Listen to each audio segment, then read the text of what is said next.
You just hired someone great and now they're gone. But before you blame the candidate, let's talk about your leadership style and how that may impact their decision. We're talking about why employees quit fast next on Crossroads and Catalysts. Welcome to Crossroads and Catalysts, the podcast with Shanita B. I am your host. This is where we discuss the thoughtful, wise, and strategic perspective at a crossroads can be the catalyst for change.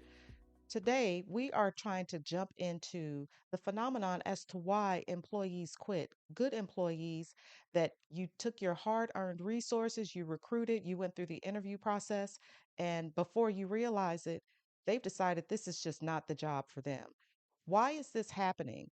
This is definitely something that we want to address. And you might recall I did an episode on this just a couple of weeks ago, episode 21, and it discusses it from the employee side. Today, we're discussing it from the leadership side because definitely there are two sides to every situation. And we want to talk about how a leadership style can impact a decision that an employee makes on whether or not to stay or to leave within that first 90 days, because this is something that can be problematic. And if you know someone who is experiencing this, share this episode with them because this is definitely something that we want to try to alleviate and prevent from happening. And if we as leaders can do that, then it behooves us to exercise whatever talents and skills that we can to this so that we can overcome this type of situation. So you got the new hire in, and as with anything else, everybody is really excited that first day because you have some really high expectations. You've gone through the process and you recognize that there's talent and skills that this particular person can bring to your organization to contribute something of great value, and they think the same. And that first day is great. They're super excited. But then a few weeks in, you start to recognize that they're detached and disengaged, and they might even have a deer in headlights look because they're just overwhelmed with what they're seeing and experiencing. And they may not even really know how to express what they're thinking and feeling because of the level of work or maybe the level of disorder that they're experiencing, if in fact that's what it is. And then before you know it, by the time day 30 comes around, they've already submitted a resignation notice and they have completely checked out. And so they're done. So, what is it that's causing this? Well, we're definitely going to get into some of those things, but I want to talk about some of the stats because I've seen some stats that indicate the percentages at which this happens. So, approximately 30% of employees quit within the first 90 days. And I saw this stat on nectarhr.com, I believe. That's a lot of people that quit within the first 90 days. And then when you take it a step further and you start to quantify the costs that are associated with that, well, it's another 30% of a new hire's salary is what it costs to replace them. So if you're hiring somebody at $100,000, it's going to cost you almost $30,000 or more to replace them. That gets very expensive, not to mention the drain that it might place on your other employees who may be taking on the additional work and could be causing some issues there because now you're getting into a situation where they may be overworked and approaching burnout as a result of carrying on these additional duties. So it really takes a toll on everyone involved, not to mention if you have an HR department that you're working with, they're continuing to spend their time and resources. It's just impactful to a lot of people. And this is why I wanted to talk about this because I'm sure you probably know some people who have gone through this. I certainly have, and I'll share a little bit about that momentarily.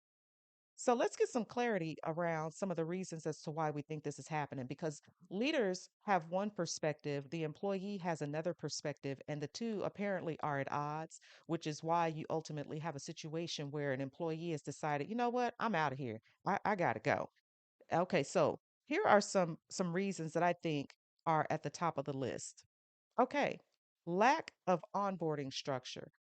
This is one reason why employees might be leaving because they don't think that they have experienced or been granted an experience to assist them with acclimating themselves to their new job in this new organization.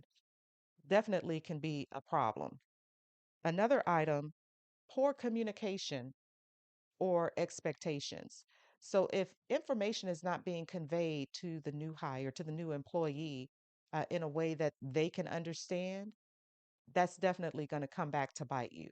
Because if they start to recognize that this is a pattern of behavior that they will not be able to overcome, they don't really have any reason to stick around and try to make it any better, because they recognize that this is probably a system that might be in place. And who wants to come in and try to battle all of these different things, especially if they're already having difficulty with the work itself? What about a cultural mismatch? Have you ever taken a new job and you thought that the culture was going to be a great fit, and then you get in and you start to look around and you recognize, oh wait, this is not at all what I anticipated? Well, this happens pretty much on a regular basis, and some people decide, hey, I'm not sticking around for it. And then you also have micromanagement. So, and I'm going to say this one is an extreme. You could either have the micromanagement on the one end of the spectrum, and then you could have the other end of the spectrum where there's just total neglect.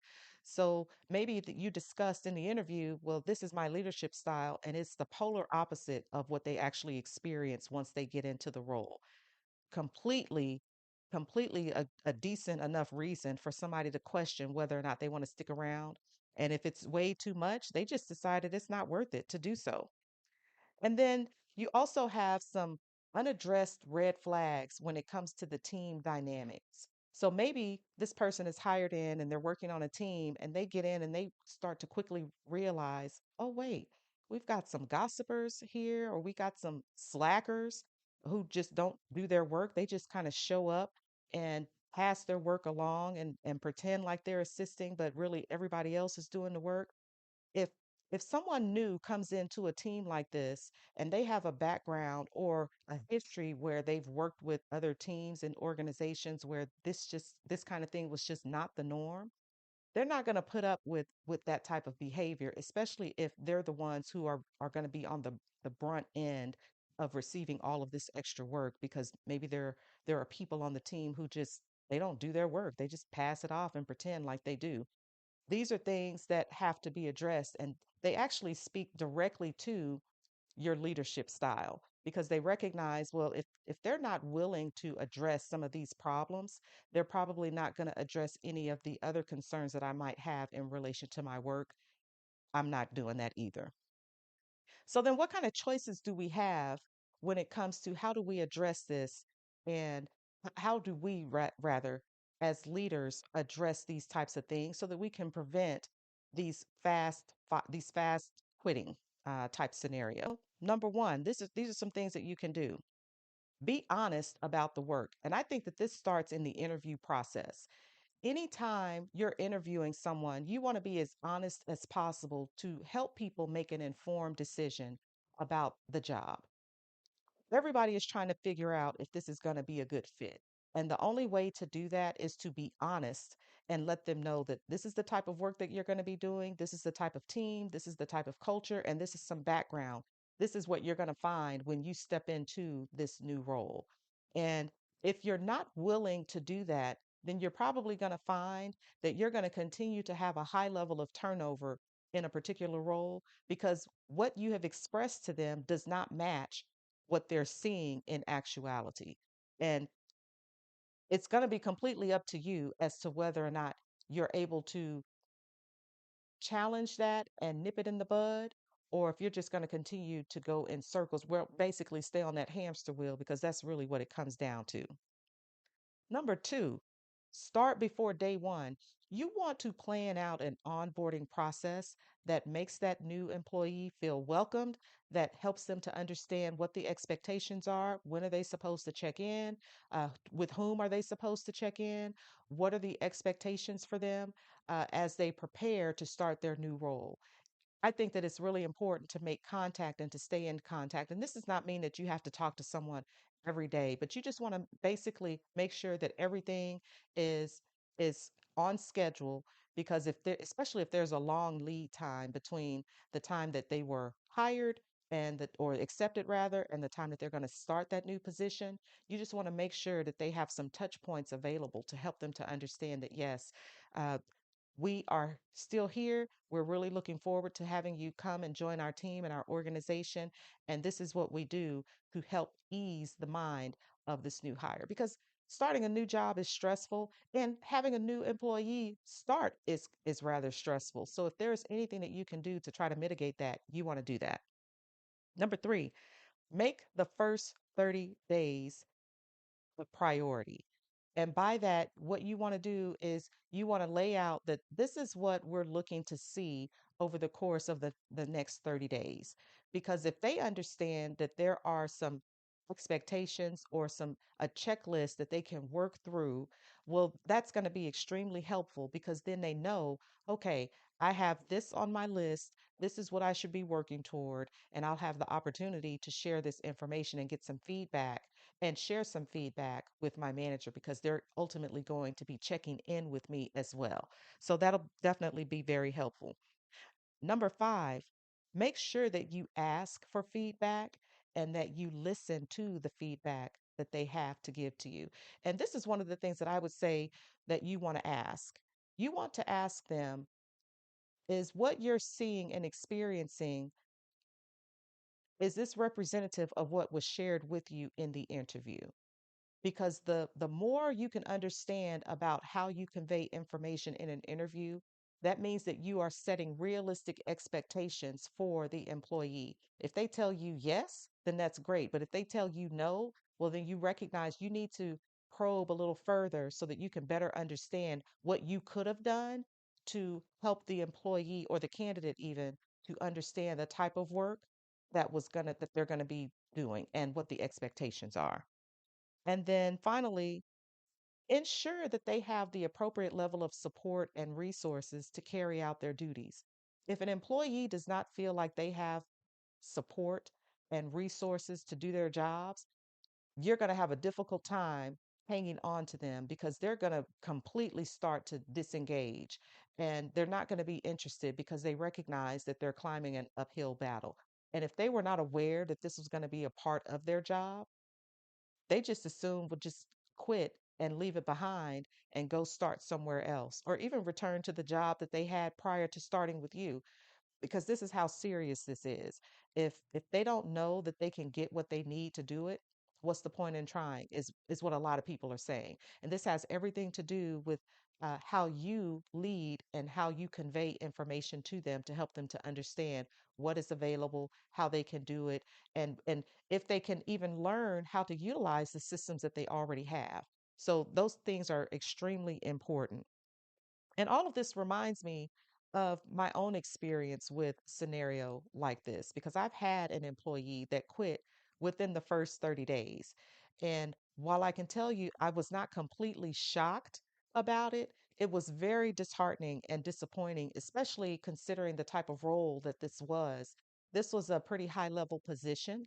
And at the time of the interview, I knew that there was information that I needed to convey. And so I did my best to convey that information. But I was also new to the organization. So I didn't even know the depth of, I guess, lack of resources and documentation that was required to assist someone with doing the job. And I could tell, I could see the change. I could see it in this person's face that something was awry. And we were having regular conversations, regular meetings, so that we could touch base with one another. I started with a checklist to say, hey, this is what I would like for you to focus on within the first 30 days, 60 days, 90 days. And I gave that information to this person so that they were aware that this is the track that we want you to get on. And we were having regular conversations when he started. But again, going back to even the interview stage, I let him know, hey, we're going to have a lot of challenges here, and I don't know the depth of them, but it's going to require a lot of work. But I believe that you have the skills that we need to help us to get to the next step, to document processes, to bring some order.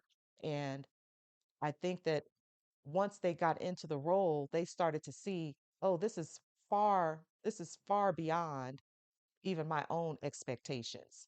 And by the time we got to 30 days, we were having a conversation and I asked the question directly, hey, should I expect to receive a resignation from you? And he told me yes. And I couldn't blame him. I tried to talk him out. I tried to give him every opportunity to work this out. And there was just nothing that I could do to recover this particular employee. And it made me, like I said, it actually made me sad because I recognized that there was there was much more that needed to be shared. And because I didn't know enough about the role, being very new myself, there was nothing that I could do about it. And I asked specifically, hey, do you think that there was anything else that I could have shared with you? And he actually told me no, that there was nothing else that I could have shared with him. Some things people you have to see in order to do a good assessment. But it was helpful to me to recognize that there was nothing else that I could have said differently or shown him differently in the interview stage, because some things they are difficult to convey to people in an interview. Short of them coming in and doing the work and walking through things prior to the hire date, they may not be able to get a full understanding of what's required until they get there. And sometimes that's just the risk that you have to take. But if you're aware of these things and there are steps that you can take to try to mitigate that, it will help you in the long term, because then you will have a better chance of finding the right fit for a particular role. And then you're not finding that you have to go through the process, because it's, again, it's expensive.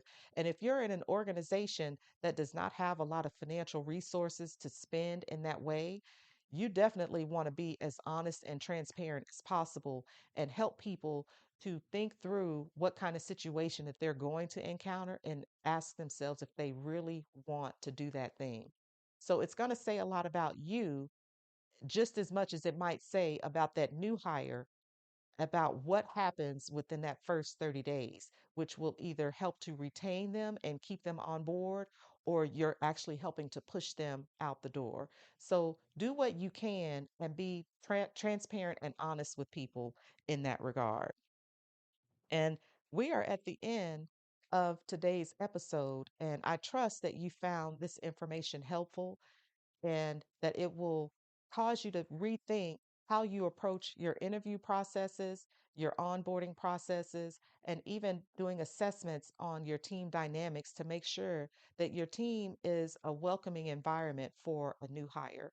There are things that we can do to try to mitigate this, and there sometimes it's just completely out of our hands. But if there's something that is in our court that we should handle, we should go for it and we should nip it in the bud before it becomes completely problematic and causes us to have to go through these turnover issues, because none of us really wants to have to deal with that. Leadership is personal, and this episode is calling us to be a better leader. So do something about it, and don't let another talented new hire, walk out the door. We're at the end of our conversation, so be wise, be thoughtful, and be strategic. And remember, crossroads reveal who you are, catalysts shape who you become. Every decision matters, so make it count. Talk to you next week.